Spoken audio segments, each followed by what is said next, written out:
Há quase 2 anos, ela nos informa diariamente as notícias da nossa cidade maravilhosa pelo RJ no Ar, da TV Record. Hoje, o presidente do Supremo Tribunal Federal, Gilmar Mendes, vai julgar um mandado impetrado pela Advocacia Geral da União e um outro pelo pai biológico de Sean, o americano David Goldman. Com 16 anos de carreira, a nossa convidada de hoje do Jogo Aberto é a Aline Pacheco. Tudo bom, Aline? Tudo tranquilo, bom. Nessa entrevista me acompanha Eduardo, Oscar e Gil. Aline, uma curiosidade, a sua carreira começou como modelo. Como você chegou no jornalismo? Eu quero saber quem te contou isso. Coisa da Mônica. Não, na verdade eu comecei com moda, né? Eu trabalhava com confecção, e aí me chamaram para fazer um desfile em Nova York, eu não tinha muita paciência para ficar nos castings e comecei a aprender com revista de moda como é que se escrevia. E aí voltei para o Brasil, fui trabalhar em São Paulo com a Vila Romana, a gente fazia uma divisão de franchising. E aí comecei a dar um pitaco aqui, outro ali, fui parar numa agência de propaganda, atendendo conta de moda, e um dia, já cansada, ganhava bem, mas não era feliz, descobri que tinha um teste para a revista Elle. Eu falei, não conheço ninguém, eu vou lá, fingi, me montei toda, subi, fiz o teste, falei, não sei nem o que eu estou fazendo aqui. E aí a Regina Guerreiro olhou e falou, nossa, adorei seu texto. Eu falei, ela é louca, e ela realmente é a pessoa mais louca que eu conheço, mas me ensinou a escrever. E aí eu larguei um emprego que eu ganhava maravilhosamente bem para ganhar o suficiente para pagar a faculdade. E nesse momento eu era casada e me separei e vim para o Rio discutindo futebol no Maracanã com a minha irmã, a gente quase se matou nesse dia. Uma pessoa chegou para mim e falou assim, poxa, como é que vocês entendem? Começou a conversar e aí falou, você é jornalista? Eu falei, sou, quer estagiar no Globo Esporte? Falei, tá. Segunda-feira, eu falei, ótimo. Fui a São Paulo, fiz mudança e vim. E aí começou essa sequência de TV, né? Trabalhar com esporte, que foi sensacional. E aí, de repente, um dia eu caí no dia a dia. Subir morro, tiroteio, confusão. Aí você vai crescendo, vai aprendendo, mas sempre fazendo um pouquinho de esporte. Hoje estou na Record. Legal. E no Globo Esporte? Você lidava mais com esportes radicais, né? Como é que foram as experiências? Na verdade, a gente inventou uma história que era o repórter Tim. De Tim eu já não tinha mais nada, mas achavam que eu tinha cara, vamos lá. E a gente começou com uma brincadeira assim, eu fazia personagens, por exemplo, um garoto que tinha acabado de ser campeão mundial de karatê. E aí eu não era nada, né? Porque eu não era estagiária, eu já era formada.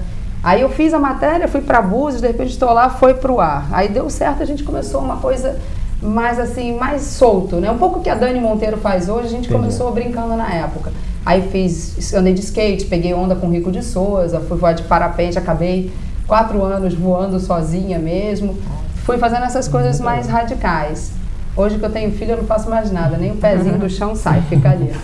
Mas foi uma época maravilhosa, mas o nosso mercado tem isso, né? Você tá bem, tá feliz, você vai ser contratada. E aí, de repente, a vaga que era sua vira para outro e você recomeça tudo, né? Mas tudo aprendizado. E como foi essa transição do impresso para a TV? Foi muito difícil? Você também mudou não só de veículo, mas de tema, né? De tema. Na Elle, que era aquela coisa mais moda para... A moda tem uma coisa que todo mundo acha que não é sério pra caramba, né? Porque você tem que pesquisar, você para escrever, para captar a atenção de uma pessoa numa revista de moda, você olha a foto. Né? Como é que você vai chamar a atenção para o texto? Então, o teu texto tem que ter um diferencial. É um desafio que eu vou te dizer que é maior do que todos os outros. Quando eu fui para a televisão, eu acho que eu estava numa fase também muito tranquila da vida, feliz, assim. Então, quando me deram um microfone, foi o Décio Lopes até, a gente estava no campo do Bangu fazendo um jogo do Flamengo.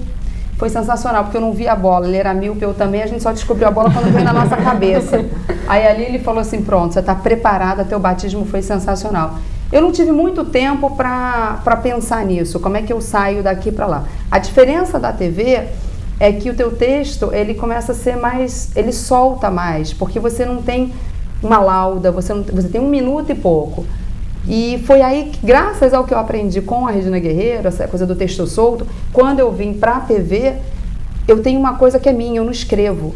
Então você me dá alguma coisa, eu leio, aí eu começo a falar. Então isso eu mantive da parte escrita, né? Da moda, daquela coisa mais sedutora. E eu não tive muito trabalho com a câmera, acho que eu já tinha trabalhado com modelo, já tinha sido atriz também, mas deixa pra lá. Então isso ajudou um pouco. E as pessoas da época que trabalharam comigo me ajudaram muito. Eu entendi que atrás da câmera estava minha mãe, a minha irmã, alguém para quem eu ia contar uma historinha. E aí ficou mais fácil lidar com isso. Qual foi o teu maior desafio nessa carreira, né? Tipo, de repórter de rua, de submorro, de cobrir sequestro? Eu vou te dizer que foram 2. O primeiro, até então, eu achava que era o grande desafio. Foi um dia que me ligaram, na rua, aliás, eu estava satisfeita com a Rede TV, e me chamaram para fazer um teste na Band. Eu falei, pô, mais um, não aguento mais. Porque você vai fazer teste, aí tem alguém que é amigo de alguém, você não é amiga de ninguém, não é mulher de ninguém, aí você não passa em teste nenhum. Eu já não aguentava mais. E eu tinha uma filha, então, com 1 ano e 2 meses. Aí eu olhei para ela e falei, filha, quer saber? Por você vai dar certo. E fui fazer o teste numa brincadeira e acabei sendo chamada para apresentar o jornal da Band, que era o Jornal do Rio, né? E eu me lembro que eu estava na Rede TV, tocou meu telefone, vem hoje apresentar o jornal. Eu falei, pronto, vou morrer, como assim?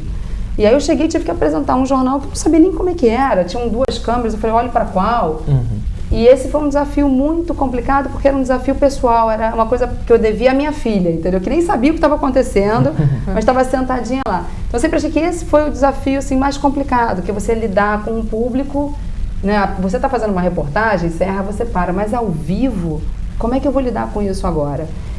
Mas aí agora teve esse episódio que todo mundo acompanhou do Morro do Bumba. Bom dia, William, bom dia a todos. Os trabalhos aqui começaram mais cedo hoje.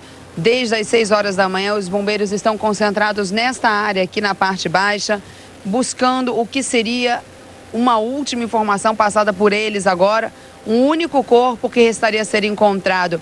Isso vem conflitar com aquela informação, William, que nós tínhamos até ontem, de que 30 corpos ainda estariam embaixo desses escombros. 2 foram achados ontem, no fim da tarde, só vão ser identificados mediante exame de DNA, já que estão em estado avançado de decomposição. E aí eles confirmaram agora de manhã que as buscas são apenas por mais um corpo. E eu tinha passado por um problema pessoal que eu não desejo a ninguém, e eu não dormia a noite inteira. Quando eu cheguei na TV, olha, corre pro Bumba em Niterói porque aconteceu uma tragédia, ponto. Eu tinha escutado durante a madrugada, mas não tinha dimensão. Quando eu cheguei lá, que eu vi aquela tragédia humana, eu esqueci do que tinha acontecido comigo. E eu passei 12 horas ali no primeiro dia ao vivo, sem beber água, sem poder ir ao banheiro, e acompanhando aquelas mães desesperadas, porque na frente tinha uma creche, e eu só me lembrava das minhas 2 filhas em casa. E as pessoas, um pânico, né? Todo mundo tentando ajudar e trabalhar, aquele monte de lixo, aquele cheiro horroroso que a gente passou mal mesmo, quem trabalhou ali passou mal. E eu entrava eu já não sabia mais para quem eu estava entrando. Eu entrava para o Rio, para Brasília, para São Paulo. Uma hora eu estava falando com o apresentador de São Paulo, de repente eu ouvi o William me chamando no Rio, o Wagner me chamou, falei, eu não sei mais quem está falando. Então, eu tive que lidar ali com uma presença de espírito para poder passar o que estava acontecendo, que era um drama, e ao mesmo tempo passar informação para quem estava em casa e lidar com as minhas emoções. Várias vezes, quando dava assim, uns 5 minutinhos, eu confesso que eu virava de lado, até pelo que eu estava passando pessoalmente, eu chorava. E eu me lembro que a Ana Paula Araújo estava num platô, que a Globo montou em cima, ela me olhava e falava assim, vou te bater. Aí eu voltava e Então eu tive que lidar com isso. Então foi um desafio pessoal e profissional que vai me marcar para sempre. Até um dia, terceiro dia, o Wagner Montes, que quando chegou um rapaz para me dar uma entrevista, que eu descobri ele lá, eu falei, pelo amor de Deus, acho o cara. E ele disse para mim, olha, eu ajudei a tirar 5 crianças da creche. Foi uma sensação de alívio, porque eu não sabia, a gente não tinha noção. Sobrevivente ou não, né? A gente não tinha noção. Então, quando eu comecei a entrevistar o cara, que ele disse, eu tirei 5 crianças da creche, eu desmontei. E aí o Wagner, óbvio, que é uma pessoa rápida, percebeu, mandou fechar no meu olho e começou a falar. A gente tem que mostrar que os nossos profissionais têm sentimentos, que não é nada demais, está sofrendo, ela tem 2 filhas. E o editor-chefe berrando no meu ouvido, não chora! Eu comecei a morder a língua, eu não tive outra opção. Tive que transferir a dor para outro lugar, para não chorar, porque eu ia desabar. Fiquei com os olhos e respirando fundo. Então esse, eu acho assim, realmente marcou para sempre a vida de todo mundo que estava lá. Claro. Então, Aline, você passou por uma situação complicada quando estava cobrindo uma matéria ali no Merindib, né? Conta como foi essa experiência pra gente. O Complexo do Alemão estava numa crise e me mandaram para lá, só que não, a redação, obviamente, para não me tocar terror, não me avisou que no dia anterior a TV Globo tinha feito uma imagem do corpo de bombeiros virado para Merendiba e pegou um traficante limpando a arma na laje. E eu fui lá, não sabia disso, vamos tentar uma imagem lá da Merendiba, ver o que a gente consegue do alto do Complexo do Alemão. Beleza. Quando eu cheguei com o cinegrafista, eu virei para ele e falei assim, continua andando que tem alguém seguindo a gente, porque lá em cima tem uma igreja. Nós paramos, entramos no portão, eu falei, vai andando em direção à igreja e vai filmando a escadaria. Ele, por quê? Eu falei, faz o que eu tô te dizendo, tem alguém seguindo a gente. E nisso que a gente começa a subir a escadaria, um segurança passa e fala assim, cuidado que vocês estão na mira. Aí o cinegrafista começou a tremer, natural, a gente fica nervoso. Aí nós entramos na igreja e tinha uma pessoa sentada. Eu falei, faz a imagem dessa pessoa rezando e vamos descer. E a gente desceu, eu desci de cabeça baixa e falei para ele, vai em direção ao carro, vamos tranquilo. Quando eu levantei a cabeça, tinham 6 armas na minha cabeça. Foi a primeira vez que eu vi uma mulher armada, bem malhada, aliás, me deu mais medo que todo mundo. E aí você começa a discutir. Vocês querem me matar por quê? São 5 horas da tarde, eu tô morrendo de fome, minha filha tá com febre, o que vocês querem de mim? Calma, tia, calma, caramba, eu não sou tia de vocês. E aí, não, calma, não sei o que. Eu falei, pô, não posso mais nem vir aqui, que droga de matéria, pra filmar a escadaria, porque o trenzinho tá parado e as pessoas têm que vir pagar a promessa de joelho. Paga de joelho, a pé, de costas, tô nem aí. Pô, tia, se você veio fazer aqui, claro, vocês estão achando que eu vou fazer o quê? Filmar vocês? Pelo amor de Deus. E aí eles começaram a acalmar, aí nisso, o telefone, eu tava falando com meu marido, ele ligou pra uma pessoa que eu conheço, que é da polícia, e falou... Ligaram pro BOP, que estava do lado de fora, o BOP devolve a informação, a gente não pode fazer nada, vão matar ela. E ele devolveu a informação para mim. Aí eu dei aquela cara do tipo, aí eu olhei para a cara do cinegrafista, o cinegrafista começou a apagar. Nisso chega uma pessoa e fala, calma, eu vou resolver o problema. O que tem na imagem? Eu falei, não, pode olhar, não tem nada aí não. Aí o cinegrafista, desmaiou. Eu falei, que lindo. Peguei a câmera, liguei, não sei o que aconteceu, a bateria começou a pegar fogo. Aí eu falei, tá vendo? Olha a porcaria de equipamento que eu trabalho. Eu tava tão nervosa, isso eu tava na Band. E fui nessa discussão. Aí o que aconteceu? Eu consegui botar no ponto, ele viu que só tinha pessoa rezando dentro da igreja e liberou. Só que uns 10 frames antes, tinha uma passagem minha lá embaixo falando do tiroteio que tinha tido. Quer dizer, se eu tivesse errado o ponto, eu tinha dançado ali. E aí nós entramos no carro e fomos embora, acompanhados, escoltados, até a saída da Penha. Depois daquilo passou, eu comecei a tremer dos pés à cabeça, o cinegrafista, coitado, ele, na verdade, teve essa reação, porque foi ele que estava com aquela outra repórter da Band que foi baleada, então ele já tinha passado e ele achou que ia acontecer aquilo ali com a gente, na verdade a gente achou isso. Não sei como eles conseguiram meu rádio, uma semana depois me ligaram, tia, vem aqui que a gente vai fazer uma campanha de vacinação e você é muito legal, vem mostrar que a gente está vacinando nossos filhos. Eu, hã? E eu tive que ir. Pior é que eu tive que ir. E aí cheguei lá, os traficantes, aí tia, tá vendo lá, ó, meu filho, viu? Não cuido bem dele, dá beijinho, legal. Então, foi uma coisa assim que vocês... E aí eu falei pra TV, falei, pode me demitir, mas eu não vou. Óbvio que pode me demitir, mas eu não vou. Você fala por falar, você vai, você não quer ser demitida, né? Então foi uma situação desagradável, mas já passei outras assim também, de ficar com granada aqui do lado. Por isso é que eu falo que hoje, e o traficante de antigamente não é mais o de hoje, né? Eles são todos drogados, eles não têm a menor responsabilidade. Depois de Tim Lopes, a gente passou a não valer nada. Se você escutar nas escutas dos radinhos, nós somos os ratos. Olha os ratos aí, olha o alvo, pega.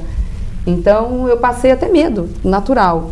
Hoje eu prefiro assim, tiroteio, tá comendo lá, eu falo assim, daqui tá ótimo. Porque você começa a achar que uma hora pode acontecer. Eu tenho estilhaço na perna, tanto de bomba quanto de tiro, então... Complicado.